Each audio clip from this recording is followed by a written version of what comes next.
Qual que é seu nome? Eduardo. Eduardo. Quanto você tem, Eduardo? Lara Beatriz da Silva. E você tem quantos anos?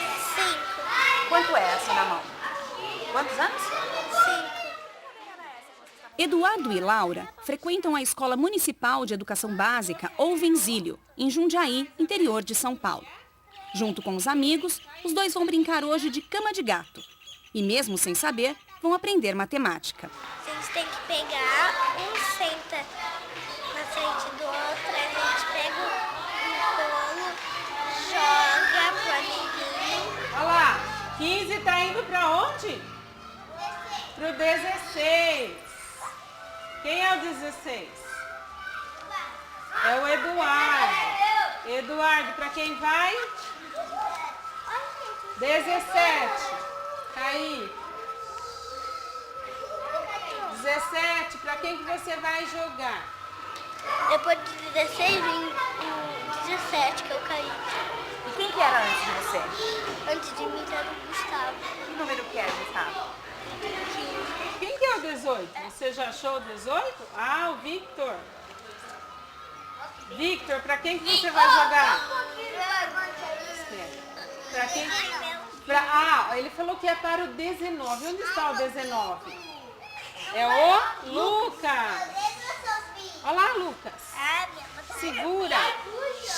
E você joga pra quem? O Gabriel. Por quê? Fala pra mim. Ele é o 20. 20. Não, Muito bem. Segura firme essa cama de gato firme aqui, pra todos verem que, ó, que cama de gato bonita.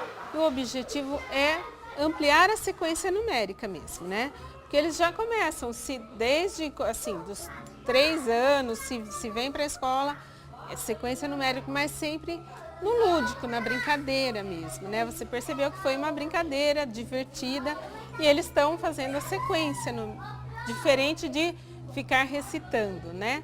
E essa brincadeira, a sequência numérica, é um suporte para as outras atividades, cálculo mental, outras contagens. As crianças, ao final da educação infantil, uma das coisas que elas precisam é identificar os números escritos e falados em sequência ou não. Kátia Stocco Smolli é doutora em Educação pela Universidade de São Paulo e autora do livro Matemática na Educação Infantil. Ela me acompanhou na visita que fiz a esta escola de Jundiaí para ver como a matemática é trabalhada com crianças pequenas. As crianças jogam, as crianças têm brinquedos, as crianças brincam, mexem no controle da TV. Às vezes você vê crianças muito pequenininhas que elas já entendem qual é o canal da televisão que elas têm que pôr para assistir o que elas querem assistir, a música. Então elas já têm contato, elas já sabem. Elas não sabem que chama matemática e nem sabem para que exatamente aquilo serve, que relação isso tem com a escola, enfim, que essa vai ser a tarefa da escola, né? No entanto, elas já têm esse contato muito cedo, né? Já contam coisas, já brincam. Então a matemática já está no mundo antes de estar na escola. Pão de fruto. Nós vamos fazer hoje aqui na escola e outro dia vocês vão poder fazer lá em casa com a mamãe de vocês, tudo bem?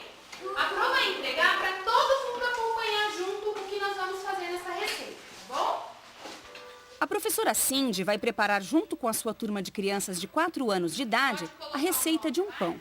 O primeiro ingrediente que está aqui no cantinho, quem sabe qual ingrediente é?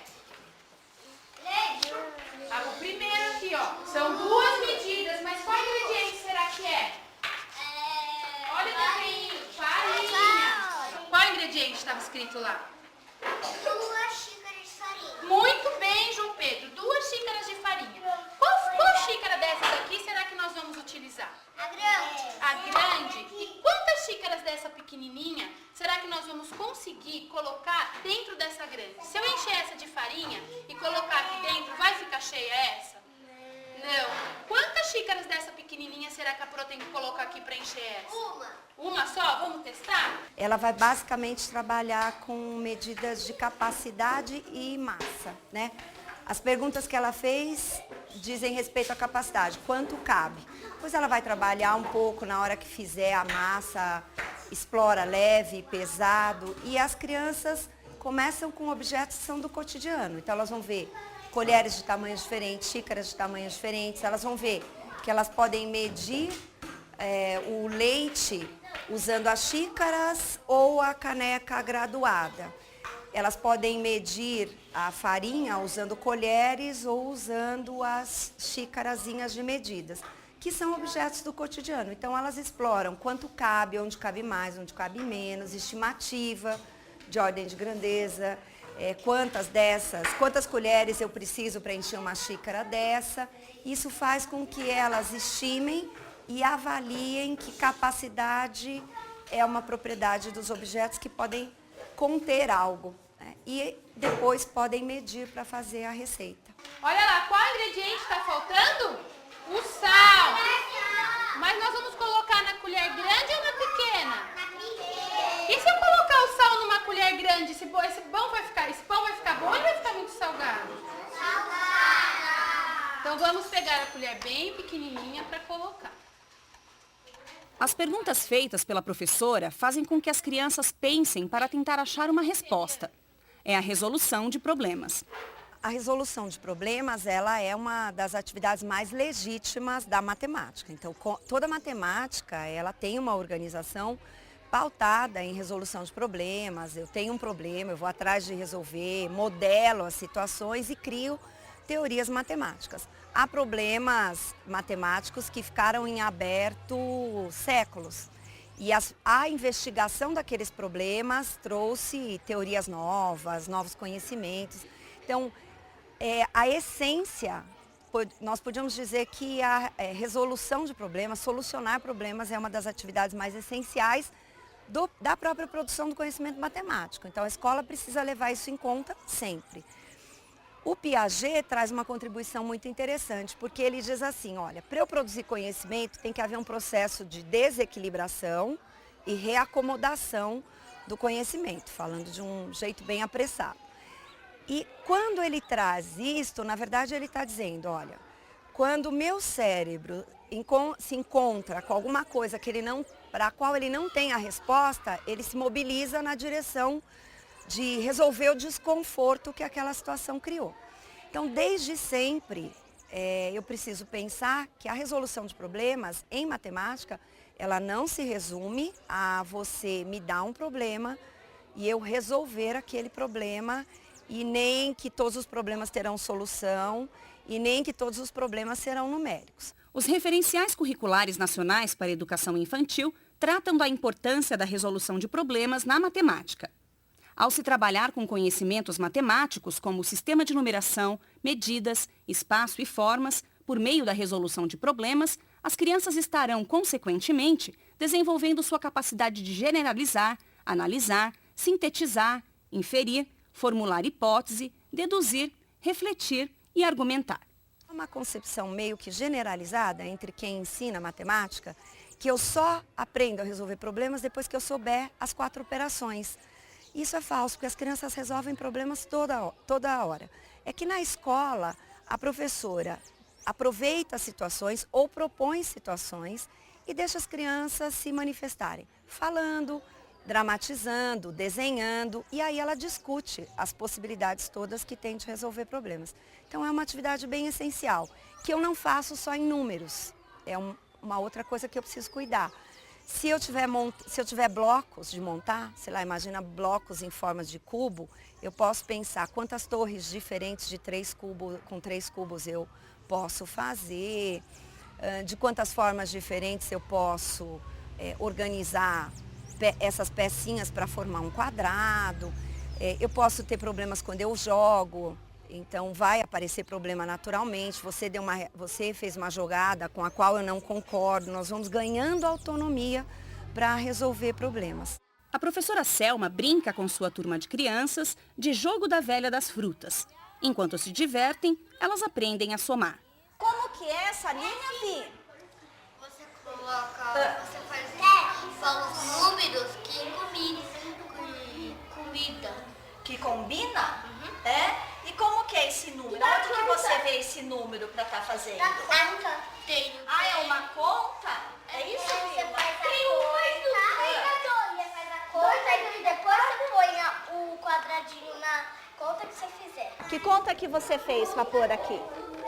2 mais 2. 2 mais 2. Quanto que é 2 mais 2? 4. 4. E o Gregory? Pôs aonde, Gregory? Que número que é esse? 2 mais 2 é 4. 2 mais 2 é 4. Depois é quem? Qual onde você pôs, Miguel? Tá. Quanto que é? Que conta você fez? 5. Você, Gregory? Que conta você fez? 3 mais 2, 5. Quem é agora?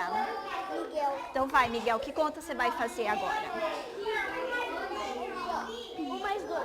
1 mais 2? Quanto que é 1 mais 2? 3. Para o grupo de 5 anos, como eles já começam a trabalhar mais com os números, já fazendo relação com a quantidade, então essa proposta desse jogo é justamente estar trabalhando com adição. Que tanto que o jogo, ele tem os números que proporcionam o aluno a fazer a adição até os 5, e aí ele fazendo a adição, ele pode estar colocando na quantidade que ele tem. Durante o jogo, as crianças pensam não só em ganhar a partida, mas em como fazer para evitar que o colega faça pontos.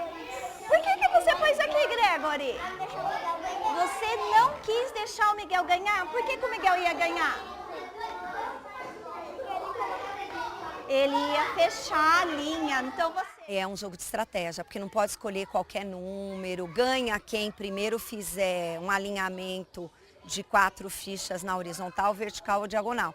Então eles têm que localizar espacialmente, já tem que pensar em como é que impedem a jogada do outro, é um jogo já bem mais complexo. 2 mais 2? Quanto é 2 mais 2? 4. 2 mais 2. Quanto que é? Quanto você fez aqui? 4. 4? 5. Por que 5, Miguel? Que é 3 mais 2 é 5. 3 mais 2 é 5? Isso, né, Gregory? E agora? Então coloca lá. Quem ganhou esse jogo? Ninguém empatou. Por que será que empatou, Gregory? Eu acho que eu não deixei o Gá ganhar e o Gá não deixou eu ganhar. Ah, você não deixou o Gregory, nem o Gregory deixou você ganhar? Então pode jogar de novo, tá bom? No Centro de Convivência Infantil Integrado Sebastião da Silva, que fica em Mogi das Cruzes, a matemática também faz parte da rotina da escola. A professora Maria Inês não perde a oportunidade de trabalhar com as crianças, até mesmo na hora do lanche. Criançada, nós vamos fazer a separação e a contagem dos nossos copos, das crianças que estão aqui hoje presentes, tá bom? Então vamos lá. De quem é esse copo? Do Pedro. O Pedro está aqui hoje? Não, então ele está ausente. Nós vamos deixar aqui do lado. O Gabriel está presente hoje? Então nós vamos deixar ele aqui ao lado. De quem é esse copo aqui? Da Laura. A Laura é menina ou menino? Menina. Então nós vamos fazer essa fileira da Laura. De quem é esse aqui? Do Vinícius. O Vinícius, eu vou colocar o Vinícius aonde? Perto do Bruno, ao lado do Bruno. Vamos contar quantas crianças não vieram e estão ausentes? 1, 2. Vamos deixar aqui de lado. E vamos ver aqui quantas meninas estão presentes. Vamos lá? É uma coisa super simples, né? Você vai contar os copos. Nessa eu já estou trabalhando a contagem bionívoca e você está colocando o elemento físico com o elemento que pertence, né? Eu sei que esse é do Humberto. Então eu estou contando Humberto. Eu estou contando Yuri, né? Eu estou contando 1, 2. Eu estou contando 1, 2. Certo? Ao mesmo tempo que eu faço a contagem, eu faço a representação, independente de eu estar trabalhando o numeral, o símbolo numeral. Simbolicamente eu estou trabalhando. Esses dois são os que estão ausentes. Então, quem está presente, a tia vai colocar com a boca virada para baixo ou para cima? Para cima. Então, vamos lá.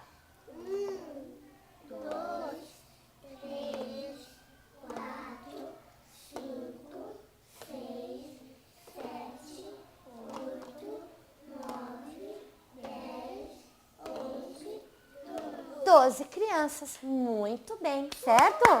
Isso mesmo, muito bom. Conhecimento matemático só se dá quando eu tenho um problema para resolver. Quando você me pergunta quantos tem, onde tem mais? Para responder isso, eu preciso de tudo isso. Eu preciso saber o nome dos números, preciso entender que eu não conto uma mesma tampinha mais do que uma vez, que eu tenho que separar o que eu vou contar daquilo que eu não vou contar. Em todas essas ações é que eu penso o número, ou que eu vou pensar a forma, ou que eu vou pensar, enfim, grandezas e medidas. Quando você me pergunta o que é maior, né, a minha mão ou a sua mão, eu vou ter que pensar maior em que sentido? Está falando nesse espaço ou nesse tamanho, né? Então, ser maior não é atributo da minha mão ou da sua mão, mas de uma comparação. Nessa relação forma o conhecimento matemático. Então, vai chegar uma hora que as crianças, elas resolveram tantos problemas que elas sabem separar o 1 do que não é 1, o 10 do que não é 10. Mas isso não se dá só na educação infantil, porque eu vou precisar de muito tempo para entender toda essa questão. Porque num determinado momento eu vou entender que 1 é menor que 100. Um pouquinho mais tarde, quando vierem as medidas de comprimento, eu vou entender que 100 centímetros é igual a 1 metro. Então, por isso que a gente diz que a aprendizagem da matemática se dá pela vida inteira. Cada etapa da escola faz um pedaço.